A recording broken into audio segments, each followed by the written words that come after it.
meditations of all of our hearts be acceptable in your sight, O Lord, my rock and my redeemer. Amen.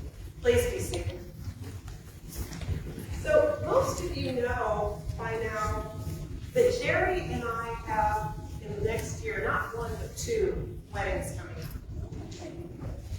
Aubrey and Nick will be married in June, and we think now that Judson and Sophia are focusing their days on maybe October or November of 2022. So even in this busy annual season and schedule of worship and building projects and community engagement and season of grant writing, I'm spending some time planning a wedding feast. Not at Cana, of course. We're thinking about under a tent in a beautiful farm in the North Georgia mountains. As the mother of the bride, who with the father of the bride is the host of the wedding, the very thought of running out of anything at the wedding party just makes my heart stop. Whether it's chairs or plates or heaven forfend, wine, it can make my heart skip a beat. But John's gospel is clear that Mary, Jesus, and the disciples are not the hosts but guests at this wedding. Mary is not the mother of the bride. And considering for a moment the theological claim that Christ is the bridegroom of the church, Mary could possibly be seen as the mother of the groom in this context. A friend of mine told me recently, she has boys too, like Judson. She said that the mother of the groom's job is to show up, smile, and wear beige. So even if we see Mary as the mother of the groom, when she asks Jesus to deal with the wine shortage, it's a fair claim that she's gone way out of her lane. Jesus' response draws our attention straight to Mary's official role at the wedding. She has none. She's a guest. Woman, what concern is that to you and me, Jesus asks. Is Jesus calling his mother an officious intermeddler? Just being honest, I'm just saying, I might feel that way if a wedding guest started taking over the serving staff at Aubrey's wedding. But I think what John's gospel is trying to get us to focus on here is Mary and Jesus' roles and all of our roles when God's transformational work gets done. Jesus tells the servants to fill the 6 stone jars for the Jewish rites of purification with water. Now, I've seen these antique jars. When I say antique, I mean antiquities. And they stand about this high, and they're made of stone, thick-walled, so the empty jars themselves weigh hundreds of pounds. And those of you who carry water ever, you know that every gallon weighs about 10 pounds. So start to imagine what 30 pounds or 30 gallons of water would weigh in an already 100 or 200 pound stone jar. That's a big thing. And multiplying all of that out, that's as much as 180 gallons of fine wine. And we don't know how many guests there were at the wedding, but assuming that they started with what had seemed like enough to the party planners, before Mary notices that it runs short, that was a lot of wine, a gracious plenty. There was a comic character in the 1980s in Atlanta. She went by the name of Mrs. Ashford Dunwoody, and she talked about this party planning, and she would calculate how much wine she needed per pound of guest. And that was funny, but by any kind of calculation, 180 gallons is a lot. Preacher Esmael Luis Milan writes that as the body of Christ on earth, we all often function from a place of scarcity, a shortage of wine. When Jesus asks us, woman, what concern is that to you and to me? He isn't telling his mother to mind her own business. He's inviting all of us each in our own way, to join the transformative miracle of abundance, even if it's not our specific job or role. The Apostle Paul tells us in Corinthians today, a letter to the Corinthians today, that we all are blessed with unique and extravagant gifts to generate abundance with God's help. Each of us is given the manifestation of the Spirit for the common good, Paul writes. And that gift takes different forms.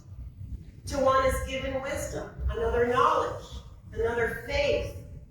We're given gifts of healing, working of miracles, prophecy, discernment of the spirits, various kinds of tongues, and never, when you get the gifts of varying kinds of tongues, are you left without the gift of another who can interpret those tongues. Notice that part. All the gifts are activated by the same Spirit who allots to each one individually, just as the Spirit chooses. What are your gifts? Mary got the gift of observation. She was present in the moment and noticed that the wine was running short. She also had the gift of discernment of spirit and knew that Jesus was the one to call to help with the abundance issue. And Jesus, of course, had the gift of working miracles.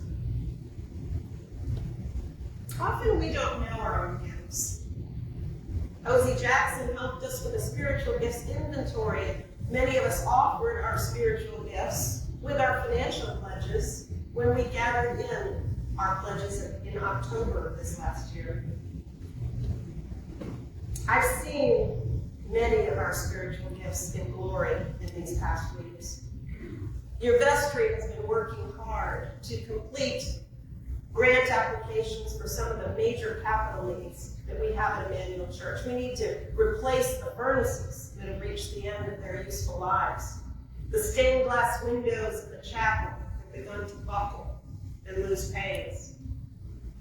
The roof above the nave has some current leaks. You see plaster sometimes on the floor here. And it needs to be resealed to stop the current leaks and to prevent future ones. And while all this work of grant writing can be daunting, both because of the great need we have and the importance of the project, and also for the sheer detail and length of these applications, it's a privilege to see all of you and this community's gifts through my bleary, grant-writing eyes, and to tell the story of Emmanuel's gifts. You give them extravagantly, each in your own way, to the transformative miracle of God's abundance. Our hydroponics gardens harvest as many as 90 bags of kale each month for the Martin Luther King Jr. Community Center's Veggie Day. MLK Development Director Allison Novick wrote on Friday that she had let a mother of 4 know about Veggie Day recently, and the mother said, "That will help my family so much." Each of us is given a manifestation of the Spirit for the common good, Paul writes to the Corinthians, and those gifts are different for each of us.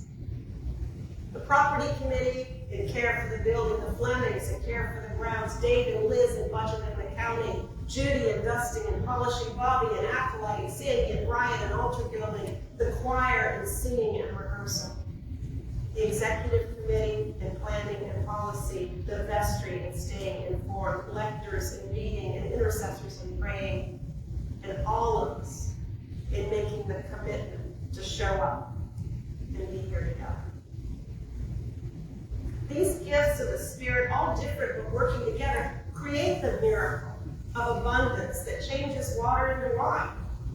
Remember the curious detail in John's Gospel, that the steward did not know that the fine abundant supplies of wine came from those 30-gallon stone jars. But the servants did. The servants weren't the ones in charge, but they took part in the miracle of abundance by pitching in, each with their own gifts. So dream big. We have no idea what God will do for us and through us when we pour out our spiritual gifts extravagantly. I don't think Mary was thinking of miracles at the wedding in Cana. She just used her spiritual gifts of presence and observation to point out what the community needed. But then Jesus and the servants got involved, and that changed everything. Tomorrow, our nation honors the birthday of Dr. Martin Luther King, Jr. Dr. King had a dream, a big dream, of the creation of a beloved community, where, as he wrote, in facing the challenge of a new age, the end is the creation of the beloved community. It is this type of spirit and this type of love that will transform the deep bloom of the old age into the exuberant gladness of the new age. It is this love which will bring about miracles.